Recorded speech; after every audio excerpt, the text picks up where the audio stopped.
우리 하나님의 말씀 보도록 하겠습니다. 하나님의 말씀은 요한복음 5장 39절에서부터 47절까지 보도록 하겠습니다. 요한복음 5장 39절에서부터 47절까지 보도록 하겠습니다. 요한복음 5장 39절에서부터 47절까지 보도록 하겠습니다. 우리 찾으셨으면 한 절씩 교독하도록 하겠습니다. 너희가 성경에서 영생을 얻는 줄 생각하고 성경을 연구하거니와 이 성경이 곧 내게 대하여 증언하는 것이니라. 그러나 너희가 영생을 얻기 위하여 내게 오기를 원하지 아니하는도다. 나는 사람에게서 영광을 취하지 아니하노라. 다만 하나님을 사랑하는 것이 너희 속에 없음을 알았노라. 나는 내 아버지의 이름으로 왔음에 너희가 영접하지 아니하나 만일 다른 사람이 자기 이름으로 오면 영접하리라.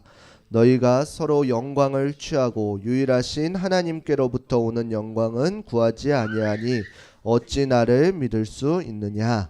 내가 너희를 아버지께 고발할까 생각하지 말라. 너희를 고발하는 이가 있으니 곧 너희가 바라는 자 모세니라.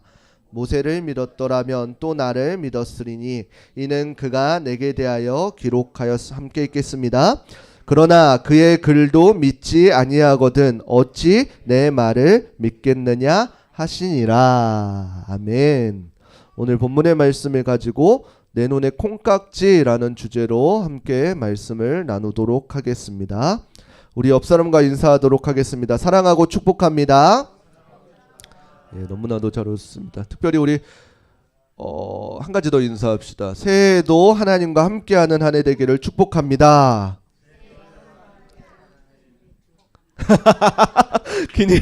기니까 뒷부분이 조금 어렵죠. 예, 알겠습니다. 예, 한 주간 잘 지내셨나요? 이제 아마 조금씩 봄이 오는 것 같습니다. 날씨가 많이 따뜻해졌고 근데 그와 더불어서 공기가 많이 안 좋아졌으니까 특별히 건강에 유의하시면 좋겠습니다. 이처럼 봄이 돼서 따뜻해지는 만큼 우리의 영적인 모습도 새로운 활력이 가득 차기를 소망합니다. 우리가 보통 처음 어떤 사람을 만날 때 가장 중요하게 생각하는 것이 무엇일까요?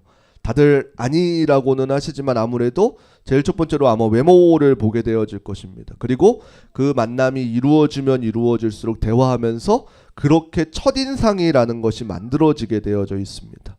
그런데 이 첫인상은 사람을 많이 상대하는 사람일수록 어떤 사람이 이렇겠구나 라는 것을 조금 가늠하는 지척이 되어지고는 합니다.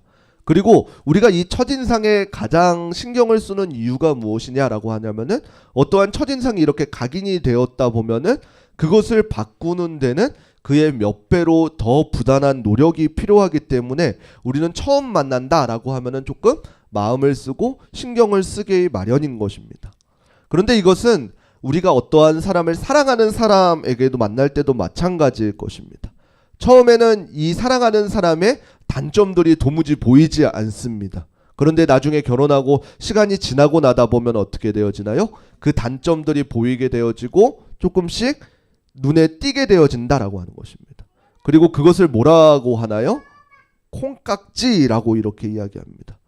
이 눈에 콩깍지가 씌었다는 것은 무엇인가요? 내가 어떠한 것을 객관적으로 보지 못한다라고 하는 것입니다.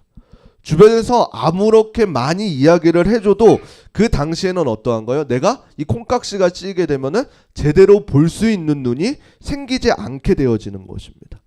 그런데 중요한 것은 무엇이냐면 이것이 우리의 영적인 것에도 영향을 준다라고 하는 것입니다. 물론 사랑하는 사이의 관계에 대해서 이야기하는 것이 아닙니다. 우리의 영적인 콩깍지에 대해서 이야기하는 것입니다.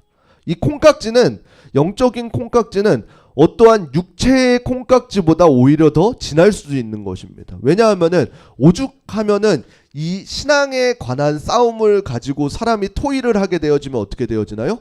거의 목숨을 걸고까지 토의하는 것을 볼 수가 있습니다. 왜요?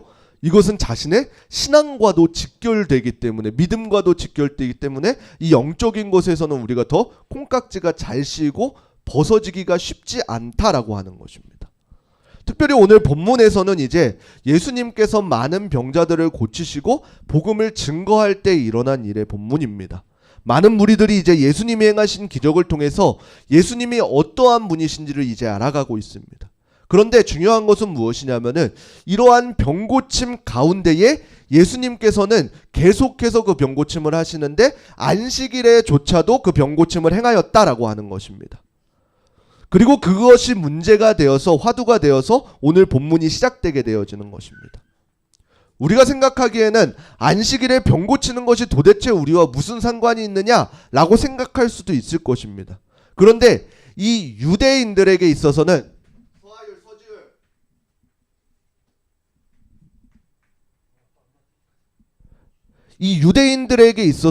이 안식일은 좀 다른 것을 가져옵니다. 왜냐하면은 이 성경에서 유대인들의 안식일의 개념을 보면은 단순히 우리처럼 쉬는 날 이렇게 바라보고 있지는 않습니다. 우리가 성경적 유대인의 그 안식일에 대해 개념을 보게 되어지면은 그들은 창세기로부터 이제 흘러내려온 거룩한 날이라고 이렇게 이야기하고 있습니다. 그리고 유대인들의 전통적인 시간관념에 의하면은 우리처럼 이제 밤이 되면은 이제 날이 새면은 아침이다 이렇게 이야기하지 않고 이제 저녁이 되고 아침이 되니 이 말씀을 가져와서 저녁부터 하루가 시작되어 가지고 그 다음날 해가 지는 것이 끝이 되는 이러한 시간 개념을 갖고 있습니다. 그래서 보통은 금요일 저녁부터 안식일이 시작되게 되어져 있습니다.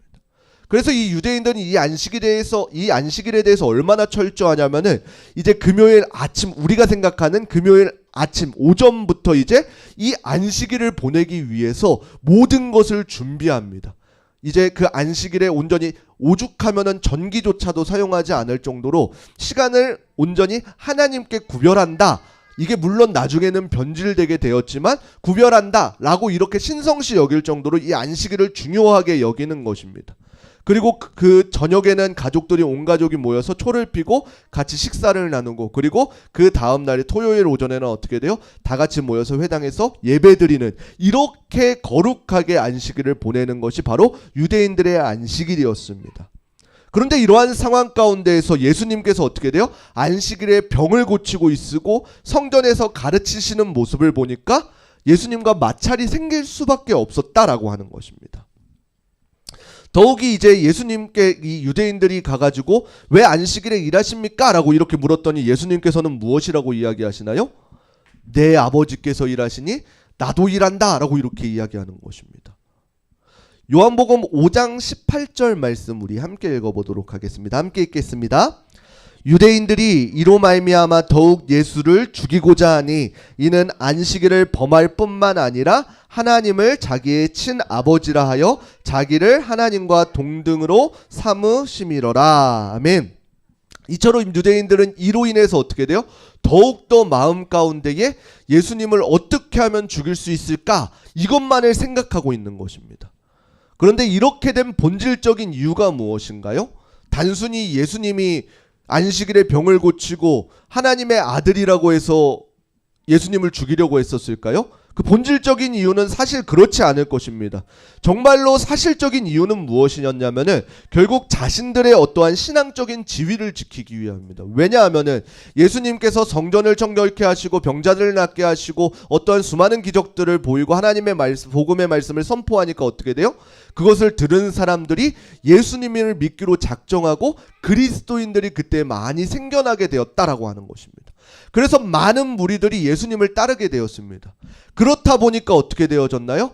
그와 반대로 이제 그동안의 종교 지도자들이었던 바리새인들과 서기관들, 이 유대인들의 어떠한 무리들이 조금 도태되게 되었다라고 하는 것입니다. 그렇기 때문에 자신들의 지위를 살리고자 어떻게 했나요?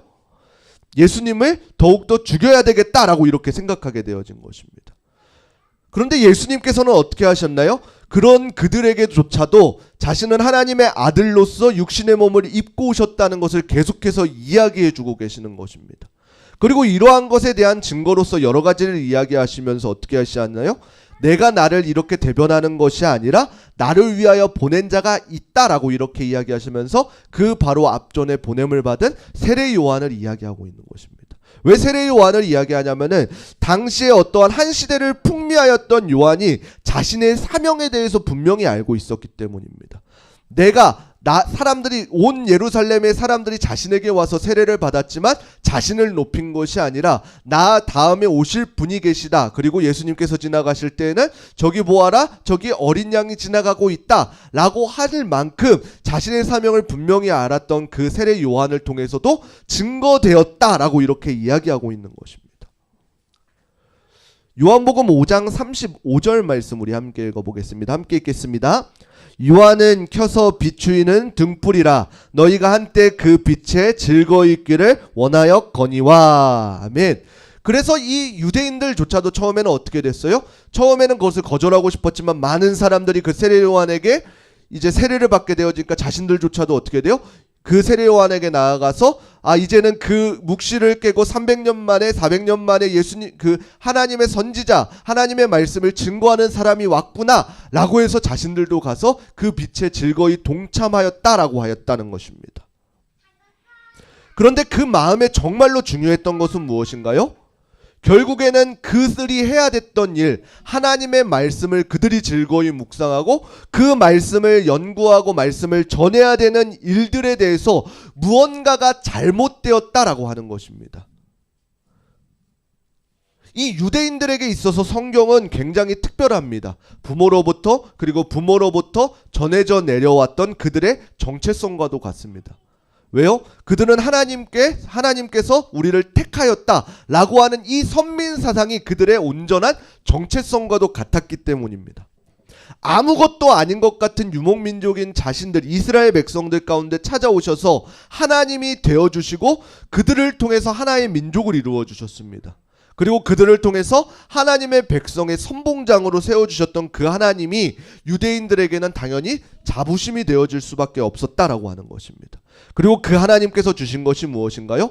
성경, 특별히 이 당시에는 율법을 통해서 그들에게 하나님께서 말씀해 주신 것입니다. 너희가 내 백성이 되기를 원한다면 너희는 내 말을 따라라, 나의 백성이 되어라 라고 이렇게 해서 모세오경을 그들에게 주었다라고 하는 것입니다.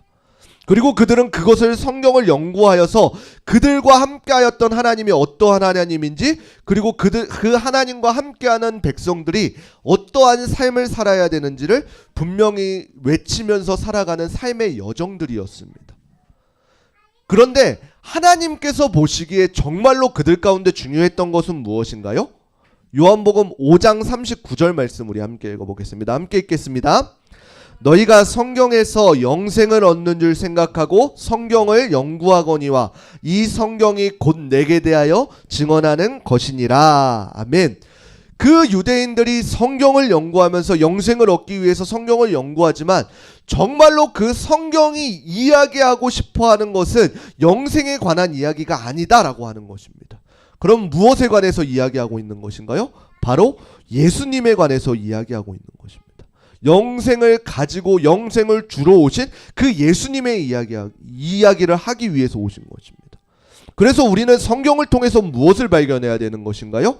그 성경을 통해서 참 빛으로 이 땅 가운데 오신 예수님을 발견할 수 있어야 되는 것입니다. 그런데 유대인들은 어떻게 되어진 것인가요? 그 말씀을 연구해야 되고 구구절절 외우고 그 말씀대로 삶을 살아가려고 훈련하는 그들 가운데에서 어느 순간에서부턴가 그 강력한 알맹이는 빠져버리고 어떻게 돼요? 육신의 어떠한 훈련들만 남게 되었다라고 하는 것입니다. 우리가 잘 알고 있는 율법들, 이런 것들만 남게 되어버렸다라고 하는 것입니다. 그렇게 되어버리니까 어떻게 되어지나요? 어떠한 사람들을 바라볼 때 어떠한 시선으로 바라봐요? 그 안에 담겨진 예수 그리스도를 바라보는 것이 아니라 이 사람은 어떠한 율법을 지키지? 이 사람은 어떠한 율법을 지키지 않지? 저렇게 하면 안 되는데, 이러한 시선들로 사람들을 바라보게 되었다라고 하는 것입니다. 그리고 이들은 어떻게 되었나요? 그러한 시선을 가지고 그 당시에 영생을 주로 성육신하신 예수 그리스도조차도 그러한 시선으로 바라보게 되었다는 것입니다. 그렇기 때문에 그러한 영적인 콩깍지가 씌었기 때문에 예수님의 말들이 들리지 않게 되어버린 것입니다.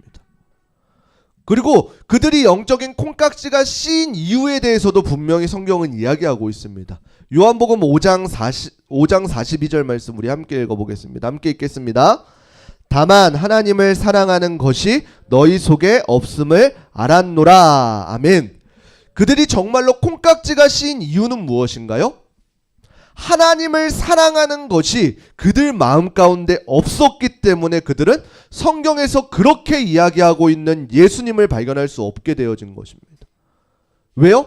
하나님을 사랑하는 마음이 없이 어떠한 삶을 살아야 되는가, 여기에 초점이 맺혀져 있기 때문입니다. 저는 우리 성도님들도 하나님을 강력히 사랑하기를 부탁드리겠습니다. 우리도 이것을 놓치게 되어지면 어떻게 되어지나요? 교회 안에서조차 우리가 어떠한 율법적인 시선들로 사람들을 바라볼 수밖에 없게 되어진다는 것입니다. 왜 나는 이렇게 헌신하는데 왜 이 사람은 헌신을 안 해? 왜 나는 이렇게 바라보는데 이렇게 신앙생활 하는데 저 사람은 이렇게 신앙생활 하는 것 같지 않아? 이렇게 바라볼 수밖에 없게 되어지는 것입니다. 왜요? 내 안에 사랑이 없기 때문에, 하나님을 사랑하는 사랑이 없기 때문에. 그렇게 되어지면 어떻게 돼요? 하나님의 시선이, 하나님의 우리를 향한 사랑이 보이지 않게 되어지는 것입니다. 물론 무언가를 사랑한다는 거, 내가 사랑해야지 돼서 사랑해야 되는 것은 아닙니다. 그런데 중요한 것은 무엇이냐면은 하나님께서는 우리에게 항상 먼저 사랑을 베풀어 주셨다라고 하는 것입니다. 내가 무언가를 해서 하나님께서 사랑한 것이 아니라 그저 하나님께서 먼저 사랑하시고 그 다음엔 어떻게 돼요? 우리가 그 사랑을 깨닫고 사랑할 수 있게 되어지는 것입니다. 그렇기 때문에 우리가 가장 먼저 해야 될 것은 무엇이냐면은 하나님의 사랑을 충분히 느껴야 되는 것입니다. 평소에는 보이지 않던 하나님의 사랑을 우리는 스스로의 콩깍지를 벗고 하나님의 사랑을 마주하시기를 부탁드리겠습니다. 그동안에는 아무리 내가 내 힘으로 살아온 것 같은 우리의 삶이었지만 그 삶 가운데에는 어떻게 되었나요? 하나님의 지켜주심이 존재하였고 내가 건강을 유지할 수 있던 것 또한 어떻게 돼요? 하나님께서 우리의 건강을 붙들어 주셨기 때문에, 나에게 아직 사명이 있기 때문에 우리의 건강이 있었다는 사실을 우리는 기억해야 되는 것입니다.